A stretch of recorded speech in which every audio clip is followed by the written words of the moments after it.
Hey, Watchaholics, welcome back. We are here, and you know why? Because we are going to be covering episode 6 of Love is Blind season 3. That is right, we are back with another episode.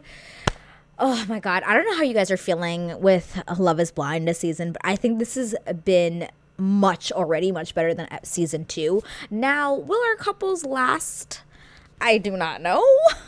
I don't know how I feel about these couples, but I am looking forward to seeing some of them grow. I'm hoping some of them will redeem themselves. As of this point, it's looking pretty hard for some of them to ever do that, but you never know. The show could surprise you.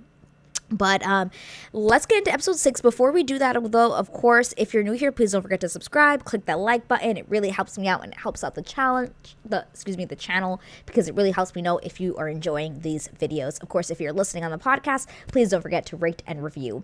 So let's get into episode 6. Okay, so it's time to move together, time to live together in a big, nice apartment building where every single one of the couples lives in. Really fun. They all live, like, I think, a couple of doors down from each other. What a fun time. It's like a nice summer camp. But we start off with basically Zainab and Cole. Zainab is, again, being way too passive-aggressive. Just, like, Cole is throwing his stuff on the floor, and she's like, oh, do you know where that goes? Again, with passive-aggressiveness. Zay, girl, you gotta just loosen up just a little bit. I understand it sucks, but you'll get there. Trust me, I've been with my partner for 5 years, and it's still hard for me to get him to put the clothes in the laundry bin. Do I still love him? Yes. It is what it is. But basically, in this beginning, we do find out that Cole's family is not supportive of this situation, is not supportive of this relationship, and they will not be going to the wedding. And that is sad. You know, Cole's not my favorite person, but it is sad to know that your family isn't going to be there on, like, what you would consider one of the most important days of your life, and they're not going to be there to support you. So I do feel for him. I understand where the family's coming from. It's not easy for a lot of families, especially his family, which I believe is very religious, can really believe, like, oh yeah, I'm going to go and marry this person after knowing them for a week. That's a big thing to tell your parents. Not every parent is going to be on board. Like, yes, great job. No, not every family is going to be supportive of that. But I do understand how that can hurt you as a son or a daughter. I can understand how that can hurt. But then we move on to SK and Raven moving into their place. Raven's basically saying, like, yeah, we've decided we're not going to have sex. We're going to wait till marriage. I don't know if we'll actually be able to do it, but I am planning on that. I'm like, all right, good for you guys. You do you. I do think it's actually a little bit better to wait than kind of just jumping into the sex right away, because it becomes very physical. And you guys, I mean, I guess, well, now that I think about it, you guys did work on the whole emotional part first. So the physical part should be coming next. But if you don't need to rush it, why rush it, right? But they go to sleep, and it's really funny because what's his name? SK wakes up, and you would think, did something happen? Because the way he's talking to the camera makes it seem like he did. And he's like, oh, well, I'm a gentleman and I don't want to talk about it, but I had a really good night. He's very happy and jolly, and then you wake up and Raven looks like she wants to kill somebody. She is so annoyed, so tired, so pissed, can't stand the coffee machine, is complaining about making her own coffee. And now she's like, well, that's why I always go out and have my own coffee and have someone make it for me.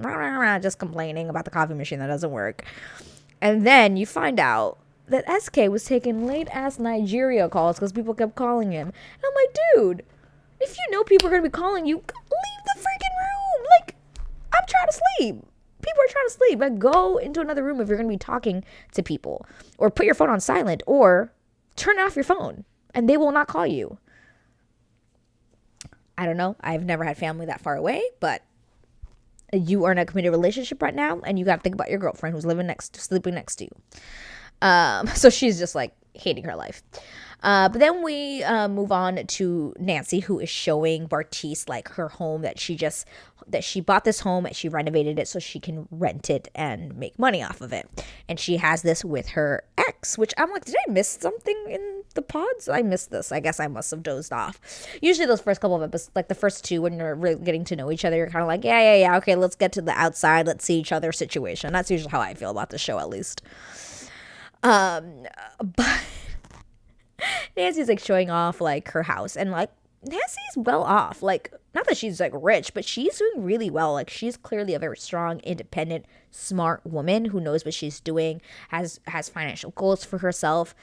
But Bartise was a little bit kind of upset because she was kind of like not telling him the whole truth about like how much her ex was involved in these properties. Because I did find it kind of weird that like she has like a house with with her ex, but she doesn't pay the mortgage. She's not responsible for anything, but her name is on the house. I'm like, isn't that a bad idea? There's something there that they're not saying, something that they're not allowed to say, maybe for TV reasons. I don't know. But that was kind of weird to me. I'm like, why are you involved with this man? Like, get your name off his house. I don't get it. There has to be some sort of ties that we don't know. But she's basically telling Bartise, like, yeah, when we get married, like, my money is your money. And I'm like, girl, you better. We all thought it. I hope we all thought it, but prenup. Girl, you better get a prenup because Bartise is over there seeing dollar signs in his eyes because he was so happy that he's like, oh, your money's my money and you make how much money just selling this house? Well, shit, okay, then maybe I should find her attractive. That's rude. I hope to God he's not that bad of a person. I hope to God. That's just me messing. I hope he's not that bad of a person. Please. So next we have Alexa and Brennan. So Alexa shows Brennan where she's living in Texas, and girl is rich. I said it before in the last episode. Girl is rich.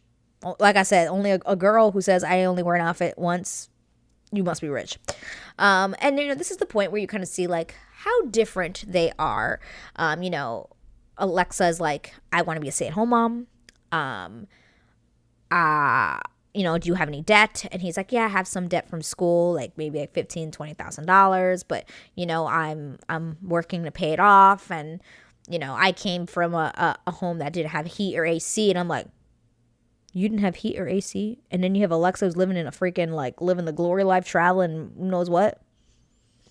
Very different upbringing. So that is definitely going to, I think, be a big hurdle for them. Something to really get over is really figuring out their financial situation and how, they're both going to really value money and think of money. Because I think they value money in very different ways. Because I feel like sometimes if you are well off, you might not think so much about like how you spend your money, which you should always do. But I don't know, Brendan definitely seems like somebody who's much more like cautious about his money and really thinking about it, and there's nothing wrong with that. I actually really, really like Brendan, and he seems like somebody who would always want to support his wife and provide for his family, which is beautiful. And I really like Brendan. Like, I really, really like him. He doesn't give me like any sort of like bad, like he doesn't give me any bad vibes. Like, he just seems like someone who's genuinely all in into this process and all in into marrying Alexa. And I'll be really, really sad if this opinion changes or if Alexa breaks his heart. I hope they make it for Brennan because I really like him. I do. And his little cowboy dimple self. He's so cute with his little dimples. But okay, so we move on to Raven and SK because it's time to meet the families. We are meeting the families. I was like, oh shoot, usually we wait an episode, but we're going in. Okay, we're meeting families. So Raven is meeting SK's family. So he meets his mom and his brother. And his mom is a doll. She is so cute and so sweet. She's like, just seems like the sweetest sweetest mom. Like, I loved her. But Raven didn't look very good in the beginning of this meeting, I will say, because SK's mom just made like this beautiful, not beautiful, but like it looked like a wonderful Nigerian made food, And instead of kind of going in with the culture and just following along and be like, oh, how do you guys eat it? Oh, we eat it with our hands. Oh, okay, let me try it. Even if you're never going to do that again, girl, this is the first time you're meeting his family. Just suck it up and do it. But did Raven do it? No. I felt like she felt too high on her horse to be like, I'm not eating with my hands. Like, are you guys not going to swallow? Like, can I use a fork? I mean, she didn't do it like attitude-y like that, but like she looked like to me like, oh, I'm too good for that. Like, I'm not going to eat this with my hands. When she should have just like embraced the culture and then just go with it. Even if like you're never going to do this again. And don't act like you don't eat things with your hands before. Like, have you never eaten a burger? Have you never eaten pizza? Please, girl, you could have eaten with your hands for just that one moment, just out of respect of his family. End of discussion with that. Aside from that, his mom was so supportive of their relationship. She didn't really grill her too much. She asked some questions, but nothing that was like very grilling. She just seemed really supportive of SK and his decisions and happy with whatever he chose and what would make him happy. And I think that was beautiful. And an Oscar for his mom for being just freaking wonderful. Best mom, an award that says world's best mom. She was so sweet. But then we go on into Bartise meeting Nancy's family. So Nancy's parents are divorced. So they met the dad first and her brothers. And thank God for those brothers because they interrogated the crap out of Bartise. And my favorite was after they asked one of the brothers, I think the younger, I forget which one it is, asked like, oh, are you, like, what do you like about, or why did you choose Nancy? And he kind of gave a very like generic answer. And after he gave the answer, the brother was like, well, I don't know if I really liked that. Like, that was kind of bland. And I was like, America, my face is saying everything that you need to know.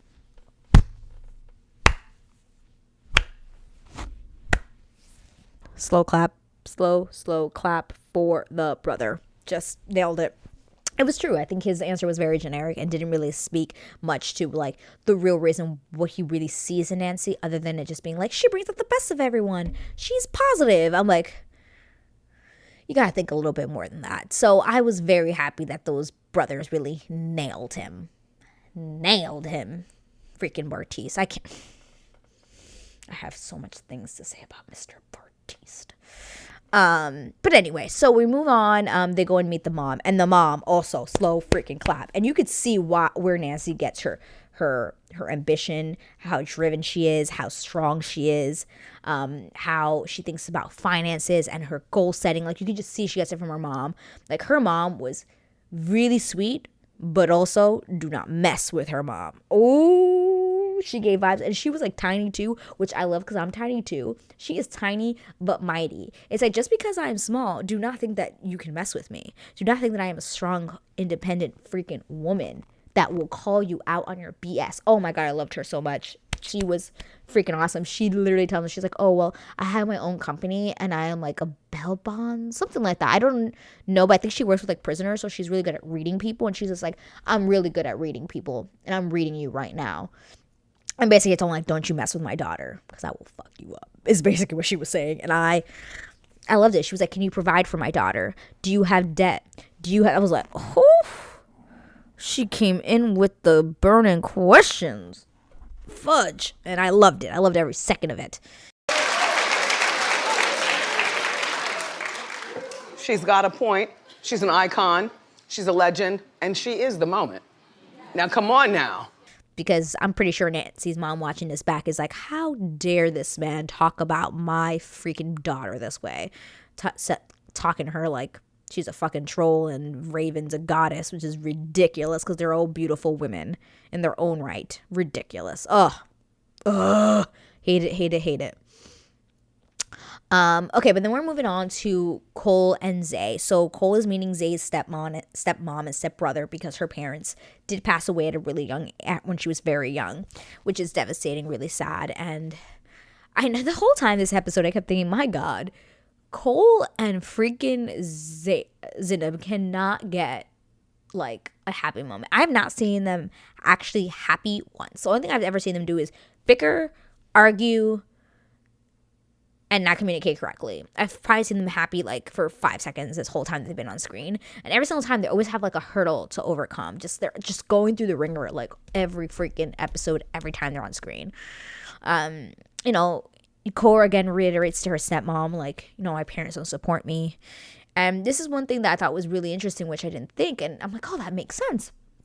Is that, Zinab didn't have parents really growing up. They passed away at a really young age, like I said, and she just wants to be a part of a real family, and Cole would be able to provide that. But the fact that Cole's family doesn't want to be involved and they kind of don't want to meet her, and not because it's her, it's just mostly because they just don't believe in the process, like that kind of hurts her. Even if she's not like, oh, it's not about me, like it kind of is, because she wants to be involved, she wants to meet them, she wants to be a part of this family, and they're not like wanting to open that door. So I can see like how hard this process is going to be on her, because it's just like you have a boyfriend who keeps telling you you're 9 out of 10, and then now his family doesn't even want to meet you. Sounds like a horrible time. Not good. But then, okay, so we're moving on, and guys, so this is when I guess Raven just keeps continuing to like, she has her moments where like I like her, and then she has moments where I'm like, girl, I honestly don't know. Do you guys think Raven and SK are gonna make it? Because right now I'm kind of like, I don't know. I really don't know. I don't know. So SK, we basically find out that SK is going to be going to school to get his master's or whatever for 2 years, full, like he doesn't have to pay, fully scholarship and everything, in California. Not Texas, but California. So as soon as they get married, he's got to go to school, and they're going to do long distance basically, which it ain't easy, but it's not doable. Like, it's doable if you really believe in the relationship and you're willing to fight for this person and fight for your relationship, then yes, you can do it. I only say that because I come out of a long distance relationship myself. What was I saying? Yeah. So he's just basically saying like, okay, well, I am fully paid for, so I don't have to pay for school, and I can, live off for the next 2 years. I have financial like security, and I don't have to worry about it, but I do still need to live on a student budget because I won't be making any money until I graduate. And Raven's just like, okay, well, just so you know, like, I'm not compromising or changing any part of my life. Like, I have to get my $500, like, I gotta do my haircut for $500 a month. I have to go to the chiropractor. I have my massages. I gotta do my nails. I gotta go, get my real food. Like, she is just like naming off all these things that she will not be changing. And then, guys, correct me if I'm wrong, but would you really charge someone who doesn't live with you half the rent just because they're your partner or boyfriend or whatever? I find that extremely odd. Like, I can understand if he lived there with you and has been living there, and then he decides like, oh, for a month or something, like, I'm going to be going away, and then he comes back, like, okay, that I can understand. But the idea that you are just like, no, you're going to, I think it's only fair that you pay half of my rent. Excuse What? No, ma'am. No, ma'am. No, absolutely not. That's just weird in my opinion. It makes no sense. It is not fair. This guy literally has just said, I need to live on a student debt, and you're going to make him pay for half your rent. Girl, you need to learn the word compromise. And I think that's the thing, is that Raven at this point doesn't realize that she's going to be in this like committed relationship with someone, and that is going to require sacrifices and require compromises. Like, you can't just expect for your life not to change, and you just add this person into it. So, girl, you better be thinking about how you're going to be changing some things. Either you're going to change that mindset of yours, or this relationship will not work. Unless SK is just deals with it, which would be really sad because no one should live like that. Okay, so then we move on to, this is the good one. Nancy and Bartise have a very big, important conversation, which is a big conversation going on in the United States, specifically right now, and that is the abortion rights. And Nancy and Bartise, basically Nancy brings up the idea of like, well, I'm 36, and the older you get, it's harder to have children, and it's very possible for your children to come out with defects, and a lot of situations can happen. And she's like, would you be okay with me getting an abortion if we did find out that our kid was going to come out with, something wrong with the child? And he's like, no, like, I want to have the kid. And she's like, okay, well, I work in speech therapist, and I do see a lot of families who go through kids that might have, a Down syndrome, or, or basically like a genetic condition, or, just physical and developmental problems. Those are big, like, things that can happen. And she's like, she's just seen like a lot of hard work, and not hard work, but just family struggling with that. And she doesn't know if she would want to bring a child into the world like that, because of how hard it would be on the family and the toll that it would put on them. And, I feel like this was an important conversation just for anyone to have, of course. Do I think he was kind of just like thinking about himself and not really her? Yes. But I did like that they just still had the conversation. I don't know if it's necessarily like the most important thing because it's not like it's happening right now. It's just a situation. It's not a thing that's happening in this very moment. Like, I'm pregnant. We need to decide like in a year, like I have to find out, or not a year, like I need to find out I'm going to get the abortion. And then conversation also eventually started talking about like if our kids made a mistake and, you know, would it be okay if they had a child? Like all these like things. And I don't know. I think Bartise was a little bit young, didn't really know how to answer the question because he was very much like with his own mindset and not really looking into what she was saying. Not that he wasn't being supportive, but like I'm not sure if he really gathered everything. I think she was a little bit more open and just openly talking, not necessarily making decisions, but just telling him how she felt. And I really like Nancy. I think she means well and she has a very good heart, and I hope she finds the right person for her. I don't think it's Bartise, but love makes you do crazy things. Okay, but we end the episode off with basically Brennan meeting Alexa's family. So they drive up to this mansion, guys. A mansion, and not like a big house. No, this was a mansion. And they open the door, the dad's there, and then this woman opens the door. I'm thinking this is like her friend. No, it's her stepmother. This woman could have been at least like 3 years younger than her. I was shooketh to my core that they were like, that was her stepmom. I couldn't believe it. I was like, what? Okay. So everyone was there. There were so many people in this house. Like, I mean, it's a big house, but like, did all those people need to really be there to meet Brennan? Like, it should have just been, honestly, I think on these shows, I think the only people that really need to meet are like siblings and parents. Other than that, there's no reason for cousins and all these other outside people to be there to just like, I feel like it made Brennan not uncomfortable, but just makes him a little bit more like nervous because now he doesn't just have to impress like her parents. He has to impress like her cousins and everyone else that's there and make sure that he's like on point when it's already hard to just meet someone's parents for the first time. So I don't know. I don't really like that, but I'll give him props. He held himself really together and he answered everyone's questions. Well, the dad's questions primarily very much and very well. It was like he studied the answers. He was like, I'm going to study for this test. No one's going to bring me down. No one. I'm going to ace this thing.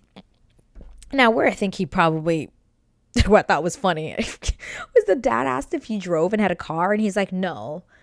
And the guy's like, you don't have a car? And then he's like, no, well, he does. He has an SUV. And he's just like, oh, he's like, yeah, no, like, I have an SUV. And I'm like, I mean, if someone asked me if I had a car, I'd always be like, yes, even if I drove a Jeep, or I'd always just think that. But it was just funny that his mindset didn't go into the SUV is considered a car. Yeah, that he was just probably really nervous and was just like, what? No, I don't. Oh, right. I have an SUV. He was probably nervous. I don't know. But I thought that was hilarious. It made me really laugh. It really, really made me laugh. But yeah. Okay, so guys, that was the end of episode 6.